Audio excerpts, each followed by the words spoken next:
Today, I want to share with you guys this interview. I'm not going to share the interview itself, but the CEO of TaskRabbit, Ania Smith, recently spoke with the Washington Post. And it was a good interview. I will have a link to it down below in the description area, in which I recommend if you are a tasker or if you're interested in joining TaskRabbit as a tasker, definitely consider watching the full interview. It does help shed light on kind of what she thinks, what the top dog at TaskRabbit thinks about the platform, about us kind of contractors, us taskers, how they treat their employees, and so on and so on, and a lot of other just kind of overall ammo, I guess you can say, or some fuel for the fire to help keep you motivated and help let you know that TaskRabbit is continuing to evolve and improve itself for the better. And that means helping them, of course, to make more money because they're a business after all, but also helping us taskers make more money as well. And although in this particular section of the interview that I want to share with you guys, she didn't say what I thought she was going to say. Like, for example, she didn't mention the new TaskRabbit analytics tool. You know, I thought that would have been a given. It was a perfect setup. She didn't do that. And I'm not actually going to play the video. I'm just letting you guys visually see the CEO right here, Ania Smith. And this is the actual interview. So like I said, I will post this link down below if you want to check it out. But the one section, the thing that caught my attention in particular was when the interviewer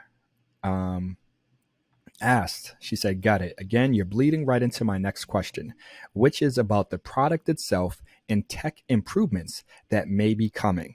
I'm curious if TaskRabbit can give us a little insight into what it's working on in terms of the app or the tech behind the app that we may see in the near future." And the timing of me when I was watching this interview, like seeing this section, I thought it was funny because I literally had gotten booked for like 2 or 3 jobs, like around the exact, like literally I was like watching it, and then I got like one job and then like another job, and they were like the same town, and it was just like, and then it's not even a town that's close to me here. But I'll elaborate a bit in a moment. But what Miss Smith said, Ania Smith, the CEO at TaskRabbit, she said, "So we have 2 apps, one for clients and one for taskers. Really what we focus on in terms of technology is ensuring that we are finding the best match that we can for clients and for taskers. And so what that really means is leveraging data and doing a lot of algorithmic work to ensure that if you as a client want a TV mounted and it's an 80-inch TV, and you want it on a brick wall, and you want it on a Friday afternoon in this neighborhood, we're going to send you the tasker who has done exactly that thing before in this neighborhood and who can be there on time and do that really well." And so a lot of what we're focusing on is optimizing that match and doing that as smartly as we possibly can to ensure a much better experience for both taskers and clients. And so, one thing I want to put to your attention is, people ask, has TaskRabbit improved or is it only getting worse? And ultimately, if you would have asked me again, like 6 months ago, I would have had a completely different reaction than what I have today. And I also mentioned it in that previous video that sometimes, TaskRabbit has kind of like its slow part of the year, then it has its busy part of the year. And right now we're heading into the busy part of the year. And what I was previously reluctant to acknowledge or recognize, or no, I did acknowledge it. And I said that, hey, it's a slow time of the year. But I pointed out that because of some of the algorithmic changes that they had previously implemented, or at least that they said they were going to enforce, and I definitely think they did to some extent, it prevented a lot of taskers who are on the higher end, who have a higher rate, to not really get as much attention, not showing up as frequently as we have in the past. And ultimately that means not getting booked as much, which means making less money. So it left a very sour, a very, unpleasant taste in many of our mouths, and many of us some people have just kind of already walked away from TaskRabbit altogether. Me personally, I did not. And I know I haven't been making videos as frequently as I would like to, video every single day. But a lot of that is because of, my business, AdamHelper, and the work that I get off of platform, but also the work I'm getting on TaskRabbit on the platform. And, I'll take a screenshot maybe, but 2 tasks jobs on Thursday. I have 2 task jobs on Friday. and someone just booked me for one for Saturday. I'll probably get another one or two for Saturday. I got one for this upcoming Sunday. I got one for Monday and then one for Tuesday. And no exaggeration, like I said, I'll probably take a screenshot. Maybe you'll see it. I'll blur out the names, of course, although it doesn't matter. It's just the first name and last letter of the last name. But ultimately, my point is I'm trying to let you guys know that TaskRabbit is legit. You can make good money. And as Ania Smith pointed out, what they're really trying to do now is get better with showing the right people at the right time to the right people. And so one of the things that caught my attention when I was reading this and all this, that, and the other, or watching the interview, my initial reaction was kind of, I was stuck on how it had been in that email that they previously sent us. I'll post a link to that video that I spoke about, how they mentioned some changes that they were going to implement that they definitely did. And, my business completely in terms of TaskRabbit does not compare to what it had been previous years during, the slow time of the year. And like I said, now it's almost as if they turn the on switch. And it always happens around this time of the year where work just starts to pick up. Now, usually, last year, it was the beginning of the month. This year was like 2 weeks into the month. First 2 weeks, it's like nothing, crickets, or, you get your one-off jobs or whatever. But all of a sudden, like over the past week, week and a half, whatever, the 15th or 20th came around, and all of a sudden it's like they turn the on switch and jobs are flowing in again. So, they definitely have something that they do. Maybe they increase their marketing and they start to make an effort to actually bring in business. They know, hey, it's nice out, spring. People want to do people want to move. People want to do their yard work, spring cleanup, et cetera, et cetera. So I don't know. I think they do have something on their end because I've noticed it every year. I just thought it was going to happen at the beginning of the year. This year it didn't. It took about 2-3 weeks into this month for business to really start to pick up like it has and like it usually does for me during this time of the year. So that was something that caught my attention, but also just how she mentioned the algorithmic component of showing the right taskers to the right client at the right time. And they definitely, I believe, are making an effort also to kind of keep people in areas or a particular region when they know that tasker happens to have been booked in that area already. So I had a job that I was booked for out in Beverly. If you guys know Massachusetts, Beverly is not close to Boston.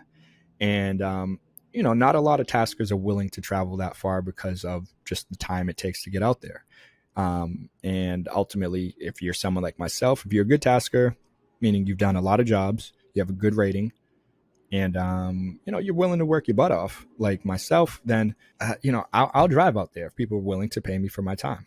And so the thing I noticed though, I had gotten that job, and then it was like another job came in, like literally, like I was like watching the interview, and like another job came in, and it was like the town over, or like it might even been the same exact town. But my point is, like, I don't often have a lot of jobs out in that area.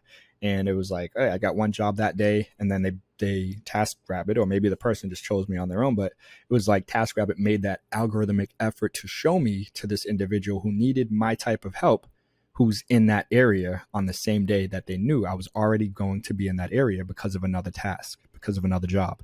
So be mindful of this if you are new to TaskRabbit and you're trying to do work in particular areas or regions, or you don't want to do work in areas. Like if you don't want to do work in that Beverly area, like don't have it in your map at all and even close to it, because they will make an effort again to show you to other people in that area who need your help. So if you're like, oh, it's just a one-off thing, I just did it, I'm just going to do it for this one person. Okay, that's cool. But again, if it's in your map, and especially if you've gotten booked for that job through TaskRabbit and it's in a particular area, well, you're gonna have a higher likelihood of getting booked in that same region, in that same area during that day. And I think on the flip side, they probably try not to show you if they know, hey, this person's way over here at this time on this day, and someone else needs help that same day, but maybe 3 hours later, but like, way on the other side of the state or whatever, then they probably aren't going to show you as much, because they know, hey, we already got this person booked way over here for a job that's going to take 2 hours. Someone needs help, like an hour after that. And, you probably aren't going to be able to get to that job on time if you're in Salem and you got to get all the way down to Plymouth in like 45 minutes, an hour. It's not going to happen. So I'm sure they are really making an effort to improve the algorithmic data and the workflow, so to speak, of TaskRabbit to make sure, again, that you as a tasker are being shown to the appropriate customers when they need help. So, I just wanted to share my thoughts with you on this particular section, because it really did catch my attention. And, like I said, at first I was like, oh, this is BS and their algorithmic stuff. And they just want to, they're sticking it to us taskers who have higher rates. So we're not getting shown as much. And it wasn't pretty. It wasn't pretty. And this winter, in terms of those changes they made, which they definitely did enforce it, and it more strict on people with higher rates. Well, it wasn't pretty. This winter was like bad in terms of TaskRabbit. Luckily, I have my brand. I built up my company. You can find me on Google Business or wherever. And, I get work outside of TaskRabbit as well as on TaskRabbit. So I'm able to, live comfortably, be good, be straight. Am I a millionaire? No, of course not. But I'm not slaving it up in some corporate office like I used to for people that don't care about me. So it's a trade-off, right? It's a win-win situation. Now I could make more on TaskRabbit if I, work more often, maybe potentially, lowering or increasing my rate will have different impacts. Of course, I can lower my rate a little bit and then work more often, or, I can try to increase them. Of course, definitely have to work more often then. But then it also decreases the likelihood of you getting booked as frequently. So there's different little things like that you have to really kind of consider and think about, how many hours do you want to work versus how much money do you want to make? Me, it's like right now, I'm like, hey, I just want to make as much money as possible. So I'm just grinding. My schedule's open like all the time. People can book me. And, I'm still here, right? That's my point. I wanted to just make this video, share this interview that I watched with the CEO of TaskRabbit, Ania Smith. And again, I think it's a good interview. I think it does help give insight into the platform, into the app, into what they're doing there on the back end and some of their plans and their thought process. So, definitely like this video if you guys haven't yet to subscribe to the channel, because we're all about making, managing, and growing money. And one of the ways we love to make money over here is through TaskRabbit. So, my friends, I'm going to wrap it up there. Feel free to leave a comment down below if you happen to have caught this interview, or, you're going to watch it now, then come back and comment. Let me know what you guys think. I think, hey, like I said, being that Ania came from Walmart, she came from Uber, places that don't necessarily treat their employees or contractors the best, don't have the best reputation. It definitely has left a little bit of a funky little, I don't know, a little iffiness when it comes to some of those changes that they said that they were going to kind of enforce around people with higher rates back in like October or November. Now that it's a busy season again, things are picking up.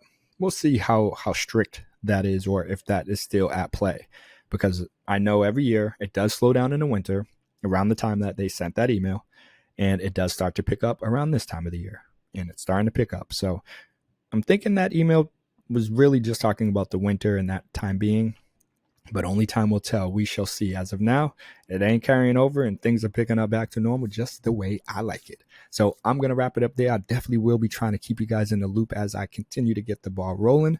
But like I said, if you haven't already, smashed that like button, subscribe to the channel. You guys already know what it is. I gotta keep it moving, but I'll see you in the next video.